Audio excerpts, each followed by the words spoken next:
थोड़ा सा इशारा होगा, हम दिल्ली फतेह कर लेंगे। लेकिन सुप्रीम कोर्ट में याचिका भी डाली गई है। सुप्रीम कोर्ट में याचिका भी डाली गई है। क्या डाली गई है कि इससे जो है, जो रोड पे ये किसान बैठे हैं, इससे अवरोध हो रहा है और इसीलिए इसको हटाया जाए। सुप्रीम कोर्ट में याचिका डाली। सुप्रीम कोर्ट में बहुत सारी याचिकाएं पेंडिंग है, बहुत सारी चीजें सुननी पड़ेगी सुप्रीम कोर्ट, वो अनदेखा कर रही है बहुत ज्यादा। कोर्ट ने तो ये भी कहा 14 दिन पेमेंट देना, ब्याज सहित अभी दिया नहीं। यूपी सरकार ने कह दिया, हाई कोर्ट सुप्रीम कोर्ट ने दे दिया ना ब्याज। इससे केवल दिक्कत मोदी भक्तों को, सभी देशभक्त इसके पक्ष में है, चाहे गरीब गरीब मिडिल क्लास, अंबानी अडानी उद्योगपति और मोदी भक्तों को दिक्कत नहीं है, बाकी सबको दिक्कत है। मोदी भक्तों को क्यों नहीं है सर? मोदी भक्तों को दिक्कत, कुछ गलत बोल गए शायद। मोदी भक्तों को दिक्कत है इससे, मोदी भक्तों को किसान तो सभी है। मोदी भक्तों को दिक्कत नहीं है, बाकी सबको दिक्कत है, सभी देशभक्तों को दिक्कत है। उनके अनुसार वो सपोर्ट कर रहे हैं मोदी भक्त, वो कह रहे हैं और सपोर्ट वो कर रहे हैं जो बालकनी में धनिया पुदीना मिर्ची उगाते हैं, जो खेत में उगाते हैं, वो विरोध में है। बालकनी वाले किसान सब पक्ष में समझा रहे हैं हमें, सोशल मीडिया वाले किसान है, कैसे फायदा होगा बालकनी में जो धनिया मिर्च उगाते हैं।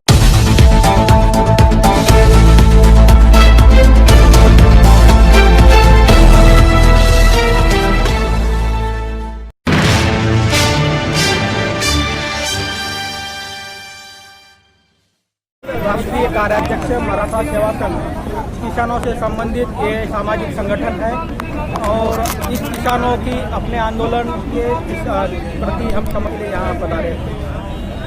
तो क्या सर आज बातचीत हो रही है सरकार और किसानों में? अभी तक 2-3 घंटे हो गए बातचीत, क्या लगता है? बातचीत अभी 2-3 दिन से हो रही है। सरकार की अपनी कुछ मजबूरी हो सकती है। सीधी सरकार संगठन की डिमांड है कि लॉकडाउन के पीरियड में बिना किसी डिमांड के, इस कानून के लिए किसी ने कोई आंदोलन नहीं किया था, किसी किसानों ने डिमांड नहीं किया था, किसी किसान संगठन ने तुम्हारे पास निवेदन नहीं दिया था, तुमने किस आधार पर इस तरह के कानून लाए भाई अचानक इमरजेंसी में? इमरजेंसी ऑर्डिनेंस तो कोविड की सिचुएशन में जो लॉकडाउन पीरियड था उस समय ऐसे ऑर्डिनेंस लाने की तो कोई जरूरत थी नहीं। उस समय तो तुमने देश की स्वास्थ्य व्यवस्था पर ध्यान देने की जरूरत थी। उस समय तुमने ऐसे काम किए हैं जो देश की जनता की स्वास्थ्य का विषय छोड़कर तुम उन विषयों में उलझ चुके हो। तुम ये 3 ऑर्डिनेंस लाए, बाद में हाउस से तुम्हारी मेजोरिटी के दम पर तुमने पास भी करवा लिए। आश्चर्य, सबसे बड़े आश्चर्य की बात है उस हाउस में कम से कम 500 सांसद ऐसे हैं जिनके जमीनें हैं, खेती है। उन लोगों ने भी इस विषय पे कोई चर्चा, सरकार के पास अपना मंतव्य नहीं रखा, न हाउस में बात रखी। आंखें बंद करके, चश्मा पहन के, पट्टी बांधकर इनको बहुमत में ताली बजाकर पास करवा दिया। क्या इनकी जमीनें इनको बेचनी है? इनको आगे खेती नहीं करनी है? आज की तुम्हारी संसद की जो 5 साल की टर्म है, ये तुम्हारे के पास का तुम्हारी 10 जनरेशन के लिए एंजॉय करने के लिए है क्या? तुमने इस देश के किसान और मजदूर, किसानी पे निर्भर जो मजदूर, ऐसे 70% जनता के साथ ये तीनों ऑर्डिनेंस बहुत बड़ा धोखा किसान समझ रहे हैं। क्योंकि 2 एकड़ वाला किसान जब तुम्हारी लोकल कृषि उपज मंडियां खत्म हो जाएगी, वो यहाँ से 500 किलोमीटर दूर अच्छा भाव मिलेगा, इसलिए टेम्पो ट्रक में अपना माल लेके जाने की स्थिति में नहीं रहता है। इसलिए सरकार को सीधा ये है, कोई शब्दों का खेल ना खेले, बिना किसी डिमांड के। जैसे तीनों ऑर्डिनेंस तुम्हारी इच्छा के अनुरूप लेके आए हैं, वैसे सर किसानों की डिमांड का आदर करिए, अन्नदाता की भावनाओं का, दुख दर्द का आदर करिए। ये तीनों कानून वापस लेने के ऑर्डिनेंस लाइए, फिर तुम्हारा जब हाउस होगा उस समय इसको सैंक्शन करिए। शब्दों का खेल में ये अन्नदाता आपका 12 घंटे किसी भी किसान में पसीना बहाता है, उसके साथ शब्दों का खेल मत खेलिए। ये बहुत हो गया है कि इस देश की व्यवस्था को, इस देश के किसान और खेती को, जैसे मिडल ईरा में हमारे साथ गुलामी आई बाहर से, उसके बाद अंग्रेज आए, उसके बाद ये सरकारें, मतलब कैपिटलिस्ट लोगों का इस देश के मेहनत कश वर्ग के साथ ये पहले से जो षड्यंत्र है, ये षड्यंत्र बरकरार है। तुम्हें ये कानून लाना था तो तुम किसान संगठनों से बात करते। इस देश में सैकड़ों संगठन है, तुम ये तो दिखाते कि हम 50 संगठनों से बात की है। तुमने 15 लाख की गाड़ी तुमने बेचनी हो सरकार की, तुम इंटरेस्ट रेट मांगा तो विज्ञापन देकर तुम इस देश की लाखों एकड़ जमीन का इंटरनेशनल मार्केट में सौदा कर दिया। एक तरह से इस देश के अनाज पानी का भोजन तैयार करने वाला किसानों को तुमने अंतर्राष्ट्रीय मार्केट में उसका दाम लगा दिया। ये बहुत बड़ा षड्यंत्र है, ऐसा किसान समझ रहा है। और खेती पे निर्भर किसान मजदूर ऐसे दोनों मिलकर इस देश के आज भी 75-80% जनता है, 70% जनता है। इनको तुम क्या खिलाओगे? इनको भूखे नंगे रखोगे और ये भूखे नंगे लोग तुम्हें लगता है कि सरकार के खिलाफ कभी कोई आवाज नहीं निकालेंगे, इसलिए इनको पहले पेट से नंगा करो, इनको जेब से नंगा करो, उसके बाद इनको दिमाग का खोखला बना दो, फिर उनकी ऑर्गेनाइज नहीं होगा, फिर इनका ही चलेगा। ऐसा नहीं चलेगा। ये देश मिडिल एरिया में बहुत गुलामी झेल चुका, उसके बावजूद इस देश की 36 बिरादरियों को इकट्ठा करके छत्रपति शिवाजी महाराज ने इस देश को गुलामी से मुक्त किया, भारतीयों को स्वराज्य दिया। उसके बाद आपको 1947 तक स्वतंत्रता सेनानियों की जो श्रृंखला जुटी है, इसकी जड़ों में छत्रपति शिवाजी महाराज है, गुरु नानक देव जी है, गुरु गोविंद सिंह जी है। ये बहुत बड़ी क्रांति का नुमाइंदा ये आंदोलन कर रहा है। तुम इतना आसानी से मत लो, क्योंकि तुम सेठ जी भट्ट जी लाट जी जो लोग हैं, तुमने इस देश के लिए कोई श्रम का योगदान किया नहीं। ये राष्ट्र निर्माण में कभी तुम्हारा योगदान नहीं रहा है। इस देश की आश्रम व्यवस्था और इस देश की दुनिया की कैपिटलिस्ट व्यवस्था, ये बहुत बड़ा गठबंधन है। इसको इस देश के मेहनत करने वाले किसान समाज ने पहचान लिया है, जान लिया है। इसलिए ये लोग सर्दी के दिनों में रात दिन हाईवे पे जाम बैठे हैं। इसको सरकार को रिस्पेक्ट करना चाहिए, तीनों कानूनों को वापस लेना चाहिए। यही तुम्हारी हमदर्दी किसानों के प्रति साबित है। सर, चरण सिंह जी ने शब्दों का, आपने शब्दों के जाल की बात की। मोदी जी तो ये कह रहे हैं कि ये बिल जो है ये किसानों के पक्ष में है और शुरू से कह रहे हैं। भाई, तुम्हारा दिल गंगा की तरह पवित्र है। हम भी आपके भक्त हैं, हमने भी आपको वोट किया था, लेकिन जब जमीन में हम जाते हैं ना, आप नहीं जाते हैं। आप तो 35-40 साल ज्ञान साधना में थे, उसके बाद आप संगठन में आ गए, राजनीति में आ गए। हम तो गाय भैंस चराकर यहाँ तक आए हैं, इसलिए हम जानते हैं जमीन क्या है, गाय भैंस क्या है, खेती क्या है, और खेती में मेहनत करके आता कितना है, मार्केट में मिलता कितना है, खर्चा निकलता कितना है, बच्चों की शिक्षा होती कैसी है, लड़कियों की शादियाँ कैसी होती है, बच्चों को नौकरी कैसी मिलती है। ये समस्या से किसान उलझा है। आप थोड़ी उलझे हैं, आप तो आश्रम व्यवस्था के नुमाइंदे हैं। आप तो झोला उठाकर कहीं भी गए, आपको तो मिल ही जाता है। किसान तो झोला उठाकर कहीं मांगने के लिए आज तक नहीं गया है। इसलिए किसानों के साथ कोई षड्यंत्र ना करे। जय जवान, जय किसान। ये कहा जा रहा है कि किसान को जो है 6,000 रुपये जो मिलते हैं उससे वो खुश है। इस पे भी आप किसने कही है भाई? इनका एक सांसद का 1 महीने का पेट्रोल का खर्चा भी 6,000 है क्या? ये बताओ। इनका पेट्रोल का खर्चा भी 50,000 से कम नहीं है महीने का, और आप हमारे किसान के 6-8 लोगों की फैमिली का खर्चा 6,000 रुपए लगा रहे हैं। फिर हमारे बच्चे पढ़ेंगे कहाँ? हम खेती का खाद कहाँ से लाएंगे? खेती के मजदूरों का दाम कहाँ से निकालेंगे? ये पागल बना रहे हैं हम लोगों को आप लोग। इसका नाम भी तो है ना, प्रधानमंत्री किसी सम्मान निधि। आप हमें 6,000 में हमारा मूल लगा रहे। 12 घंटे हम हमारा लहू का, हमारा खून का पसीना तैयार करते हैं, और इस दुनिया के हम दुनिया के लिए।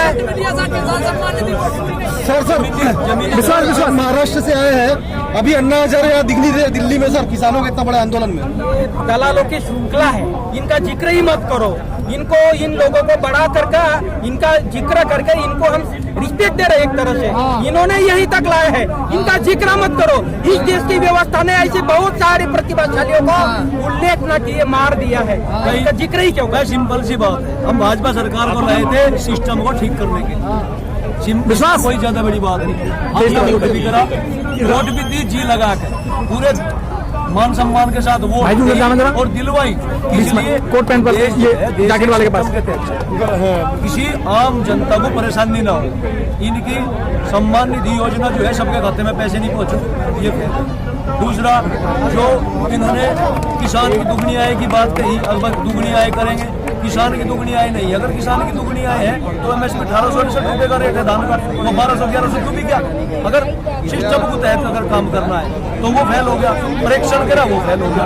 अभी एक करके अलग से पूरा लंबा अलग से आधे घंटे क्या पूछ रहे थे? अच्छा सर, अभी बाबा रामदेव भी खेती किसानी की पहले बात करते थे, अभी वो भी चुपचाप बैठे हुए, क्या कहना चाहेंगे आप? भाई वो सूट सिलवार पे ले, उसका भी कुछ है क्या? तुम सर एक्चुअली महाराष्ट्र से आए, हम आपका अलग से ले लें। उनकी अपनी मजबूरी है, उनको अपना जो इंडस्ट्री खड़ा किया है योग के माध्यम से।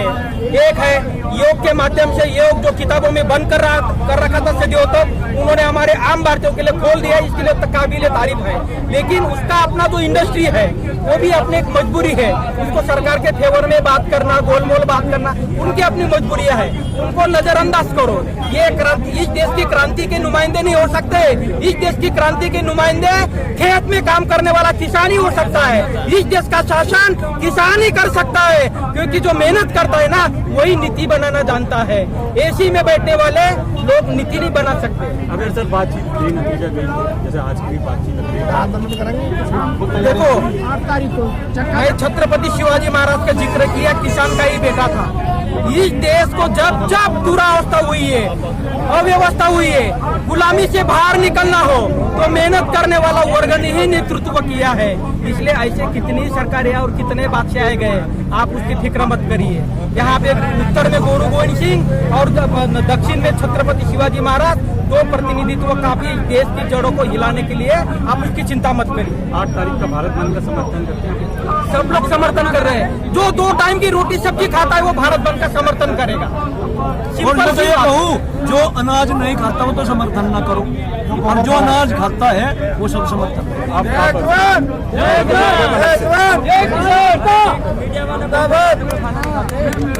मीडिया वाले भी हमारे समर्थन में आइए। मीडिया वाले आपका स्वागत है, हमारे समर्थन में आइए। क्या कहेंगे सर, आप क्या कहना 8 तारीख को पूरा चक्का जाम करिएगा। आप भी अगर बातचीत मीडिया वाले भी अन्य खाते हैं, हमारे समर्थन में आइए। 8 तारीख को चक्का जाम।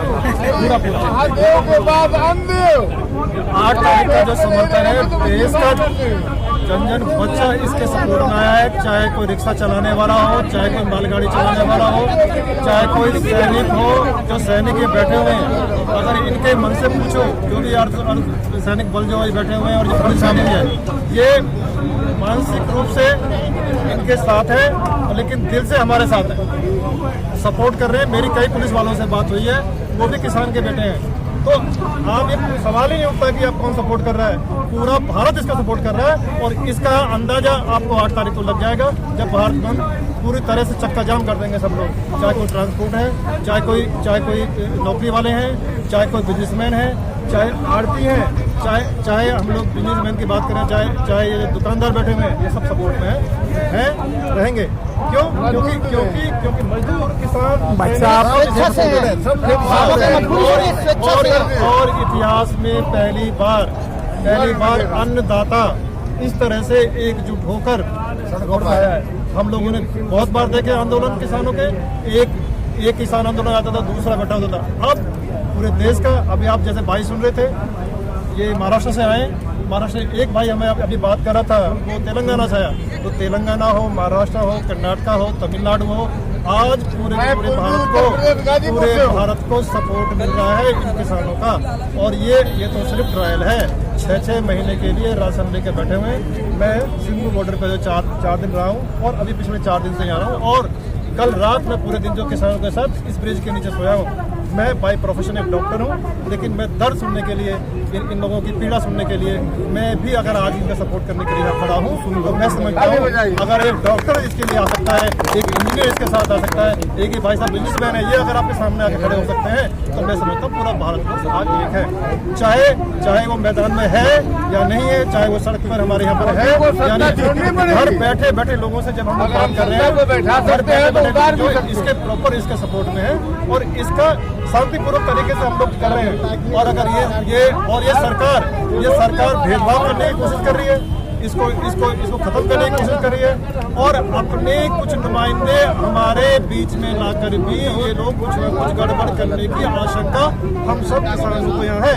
और उसकी पहरेदारी हम जैसे पढ़े लिखे तबके, हम जैसे लोग, हम रात को यहाँ पहरा देख रहे हैं कि कोई ऐसा उनका एजेंट तो हमारे बीच में न घुस जाए कि जो आके हमारे इस आंदोलन को, इस शांतिपूर्वक आंदोलन खत्म करेंगे।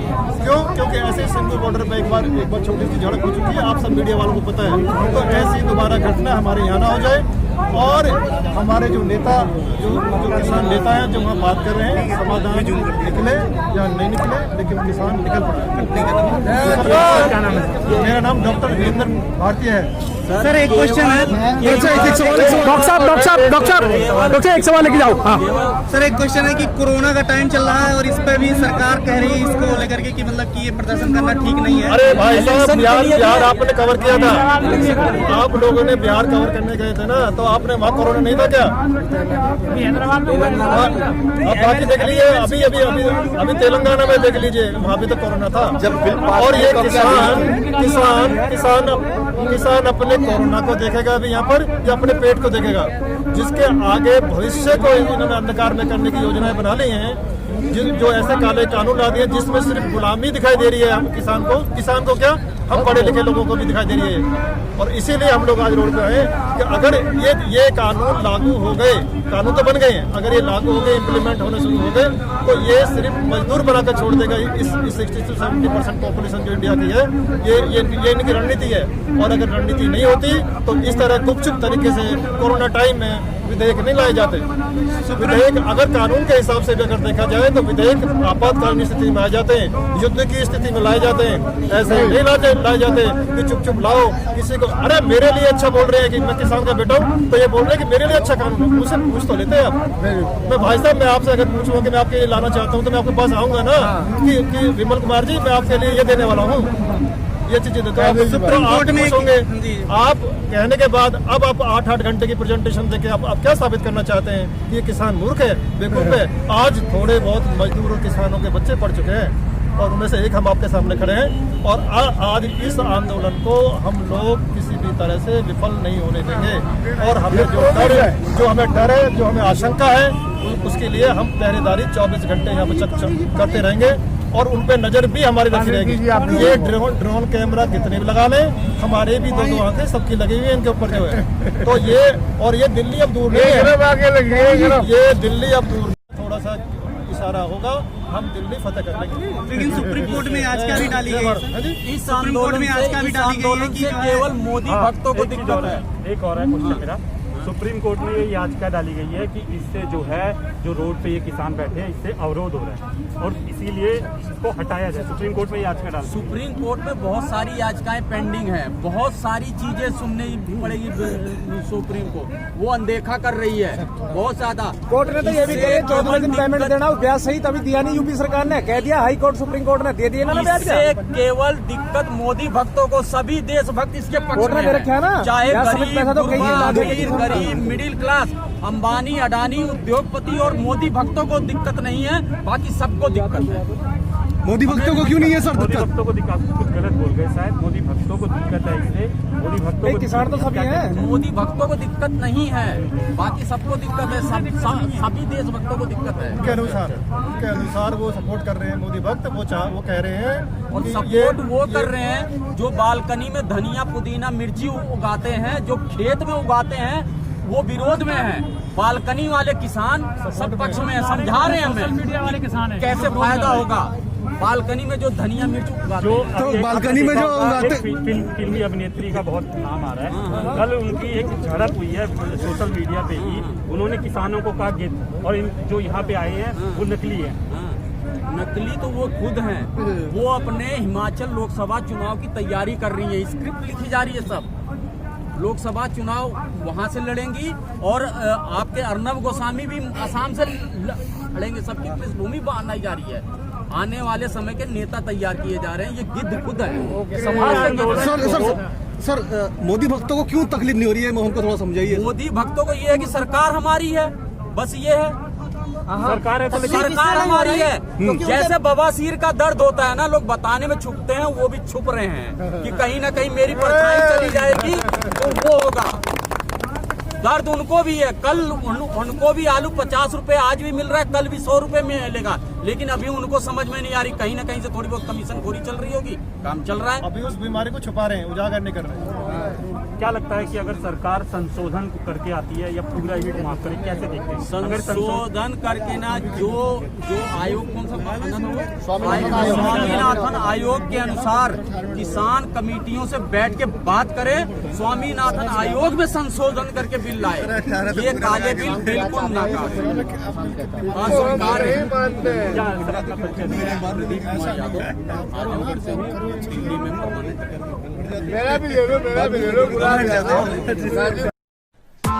Press the bell icon on the YouTube app and never miss another update.